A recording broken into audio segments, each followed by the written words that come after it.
Hi friends, ഇന്ന് P K സിമ്പിളിൽ നിന്നാണല്ലോ ഞാനൊരു idli batter വെച്ചിട്ട് നല്ലൊരു ഫ്ലേവറുള്ള ഒരു ഇഡ്ഡലിയാണ് ഞാൻ ചെയ്ത് കൊണ്ടുവന്നിട്ടുള്ളത്. അപ്പോൾ അതിന് നമ്മൾ മസാലാസോ ഒന്നുമില്ല. ഇഡ്ഡലി മാവിൻ്റെ കൂടെ ഒരു 3 ഐറ്റംസ് ഞാൻ കട്ട് ചെയ്തിട്ട് പൊടിയായിട്ട് അരിഞ്ഞിട്ടിട്ട് ചെയ്ത ഒരു നല്ല ഫ്ലേവറുള്ള ഒരു ഇഡ്ഡലി റെസിപ്പിയാണ്. അത് നമുക്ക് സാമ്പാറിൻ്റെ കൂടെ സാമ്പാർ ചട്നി നമ്മൾ സാധാരണ എങ്ങനെ കൂട്ടാനൊക്കെ വെച്ച് കഴിക്കും അതുപോലെ നമുക്ക് ഇതും കഴിക്കാം. നല്ല ടേസ്റ്റിയാണ്, നല്ല മണമുള്ള ഇഡ്ഡലിയാണ്. ഇഡ്ഡലി നല്ല സോഫ്റ്റായിട്ട് നല്ല ഇതായിട്ട് വന്നിട്ടുണ്ട്. അതിലിങ്ങനെ നല്ല പൊടിയായിട്ടെല്ലാം അരിഞ്ഞിട്ട് കഴിഞ്ഞാൽ അത് അത്ര കടിക്കൊന്നുമില്ല, നല്ലോണം ഉണ്ടാവും. അപ്പോൾ ഇതെങ്ങനെ ചെയ്യണമെന്ന് നമുക്ക് നോക്കിയിട്ട് വരാം.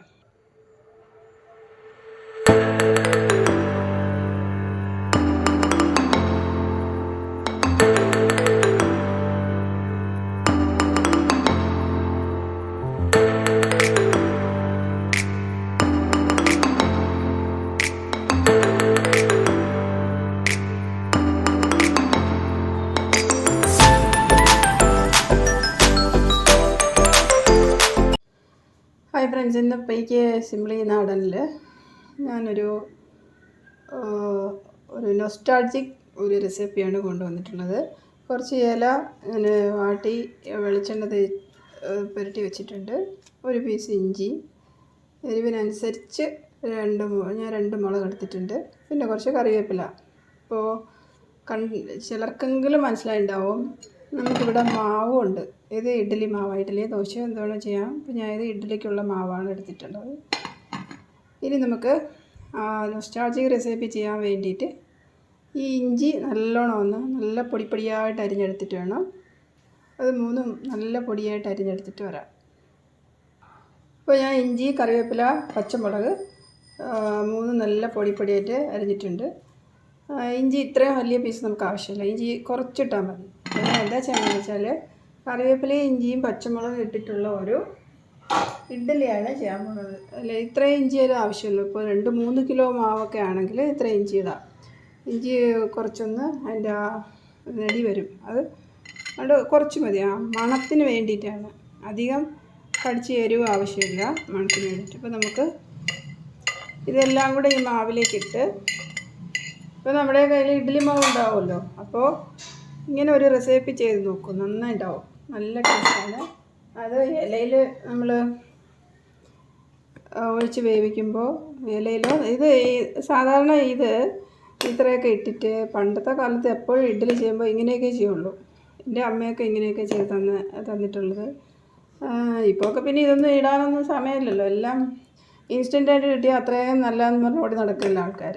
അപ്പോൾ ഇഡ്ഡലി ചെയ്താലായി, ദോശ ചെയ്താലായി, അങ്ങനെ ബിസി അല്ലേ. അപ്പോൾ ഇതുപോലൊന്ന് ചെയ്യുമ്പോൾ നല്ല ടേസ്റ്റ് ആയിരിക്കും, നല്ല മണമായിരിക്കും. പക്ഷേ ഇപ്പോഴത്തുള്ള പിള്ളേർക്കൊന്നും ഇതൊന്നും ഇഷ്ടപ്പെടില്ല. കാരണം ഇഡ്ഡലി നല്ല സോഫ്റ്റായിട്ട് അങ്ങ് സാമ്പാർ ഒഴിച്ച് കഴിക്കാമല്ല, അത് അങ്ങ് വിഴുങ്ങാൻ പറ്റുമല്ലോ. അപ്പോൾ ഇങ്ങനെയൊക്കെയുള്ളപ്പോൾ ഒന്ന് കടിക്കില്ലേ, അപ്പോൾ അവർക്ക് അതൊരു ഡിസ്റ്റർബൻസ് ആവും. പക്ഷേ ഇത് ഒന്ന് ചെയ്ത് കൊടുത്ത് പഴക്കി വിട്ടാൽ അത് പിന്നെ അത് പഴകി വരുമ്പോൾ കഴിച്ചോളൂ.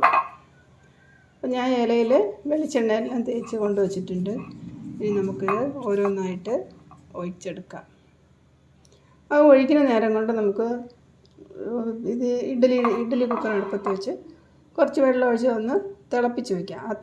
വെള്ളം തിളച്ചതിന് ശേഷമാണ് നമ്മൾ ഇഡ്ഡലി വെക്കേണ്ടത്. അപ്പോഴാണ് നല്ല ഇതായിട്ട് വരിക. അല്ലാതെ നമ്മൾ വെള്ളം ഒഴിച്ചിട്ട് അത് തിളയ്ക്കുന്നതിന് മുന്നേ ഇഡ്ഡലി കൊണ്ട് വയ്ക്കും, ഇത് തട്ട് കൊണ്ട് വയ്ക്കുമ്പോൾ മാവ് കുറച്ച് ഡ്രൈ ആയി പോകും. അപ്പോൾ നമുക്കത് വെള്ളം തിളപ്പിക്കാം. ഞാനിവിടെ ഇഡ്ഡലി കുക്കർ വെച്ച് വെള്ളം കുറച്ച് ഒരു ഒരു അളവുണ്ടല്ലോ, അതിലൊരു വട്ടുണ്ടാവും, അതിൻ്റെ താഴത്ത് വരയ്ക്കും. എന്ന് പറഞ്ഞാൽ ഇഡ്ഡലി തട്ട് അതിൽ മുങ്ങാതെ, തിളയ്ക്കുമ്പോൾ വെള്ളം ഇഡ്ഡലിയുടെ മേലെ വരാതെ രീതിയിൽ നമ്മൾ, ഇപ്പോൾ എല്ലാവർക്കും അറിയായിരിക്കും, ഞാനിപ്പോൾ പുതിയ തലമുറയ്ക്ക് വേണ്ടിയിട്ട് ഞാൻ പറയാതെ. എന്നിട്ടിത് നല്ല തിളയ്ക്കാൻ വെച്ചിട്ടുണ്ട്. തിളച്ചിട്ട് നമുക്കിത് മാവ് ഒഴിച്ച് വയ്ക്കാം. ഇത് ചീലാന്തി ഇല, അതിന് വേറെന്തോ ഒരു പേര് കൂടെ ഉണ്ട്. അതിലാണ് ആ ഇലയിലാണ് ഇങ്ങനെയുള്ള ഒരു ഇഡ്ഡലി ചെയ്യാറ്. ഇപ്പോൾ എനിക്കതൊന്നും കിട്ടില്ല ഇവിടെ. അപ്പോൾ ഞാനത് വേറെ ഓരോരോ നാട്ടിൽ ഓരോരോ പേരാണ് അതിന്. ഞാൻ ഇല വാട്ടി അതിൽ ഒഴിക്കുന്നുണ്ട്. അപ്പോൾ ഇതെല്ലാം നമുക്ക് ഒഴിച്ചെടുക്കാം. നല്ല കുഴി അകലമുള്ള തട്ടാണെങ്കിൽ കുറച്ച് വലുതായിട്ട് ഒഴിക്കാം. ഇപ്പോൾ ഇലയും എല്ലാം കൂടെ അതിൽ വെക്കുമ്പോൾ നമ്മൾ ചെറിയ സ്പൂണിന് ഒരു 3/4 സ്പൂൺ ഒഴിച്ചാൽ മതി. ചെറിയ തവിക്ക് എല്ലാം നല്ല കുറച്ച് വലുതായിട്ട് കിട്ടും ഇതിലൂടെ ഒഴിച്ചാൽ. അപ്പോൾ നമ്മൾ തട്ടും ചെറുത് അടുത്ത് ഇന്നൊന്ന് നമുക്ക് ഒഴിക്കാം.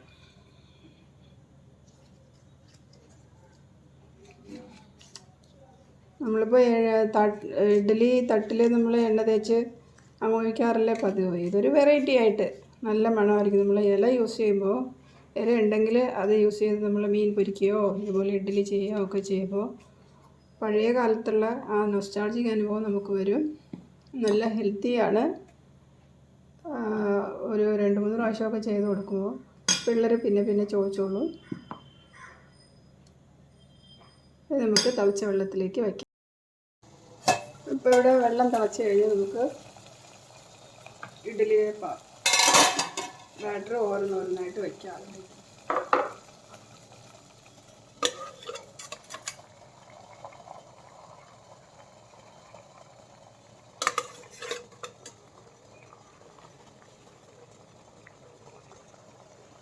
ഇത് നല്ല ആവി വന്നിട്ട് നമുക്ക് എടുക്കാം. ഒരു 2-3 മിനിറ്റ് ആയിക്കഴിഞ്ഞാൽ നമുക്കൊരു ചെറിയ ഒരു കമ്പിയോ ഒരു ടൂത്ത് പിക്കോ വെച്ച് കുത്തി നോക്കാം. അപ്പോൾ അതിൽ മാവിൻ്റെ അംശമൊന്നും വന്നില്ലെങ്കിൽ നമുക്ക് എടുക്കാം. ചിലത് നല്ലോണം ആവി വന്നില്ലാണ്ടെങ്കിൽ വേവില്ല പെട്ടെന്ന്. ഇപ്പോൾ ഇത് നല്ലോണം വെന്തിട്ടുണ്ട്. നമുക്കിത് വേറൊരു പാത്രത്തിലേക്ക് മാറ്റാം. നല്ല ഫ്ലേവറാണ് ഈ ഇഡ്ഡലിക്ക്, നല്ല ടേസ്റ്റും ഉണ്ടാവും. അപ്പോൾ ഇതുപോലെ ഒന്ന് ഇല ഉണ്ടെങ്കിലോ അല്ലെങ്കിൽ നമ്മുടെ പൂവരശില അതുണ്ടെങ്കിലോ ഒന്ന് റെഡിയാക്കി നോക്കും. നല്ല ചൂടോടെ സാമ്പാറിൻ്റെ കൂടെയോ സാമ്പാർ ചട്നി അല്ലെങ്കിൽ തക്കാളി ചട്നി ഇതിൻ്റെ കൂടെയൊക്കെ കഴിക്കാൻ നല്ല ടേസ്റ്റിയാണ്. കണ്ടില്ലേ, നല്ല സോഫ്റ്റായിട്ട് നല്ല മണമാണ്. ഇവിടെ മുഴുവൻ നല്ല മണമാണ്. ഇഞ്ചിയും പച്ചമുളകും കറിവേപ്പിലയും എല്ലാം കൂടെയുള്ള ഒരു നല്ലൊരു ഫ്ലേവറുള്ള ഒരു ഇഡ്ഡലി. അത് നമ്മുടെ അമ്മമാരൊക്കെ ചെയ്ത് തരുന്ന ആ ഓർമ്മകൾ ഉണർത്തും ഒരു ടേസ്റ്റി ഇഡ്ഡലി. അപ്പോൾ എല്ലാവരും ഇത് കണ്ടിട്ട് ട്രൈ ചെയ്ത് നോക്കൂ.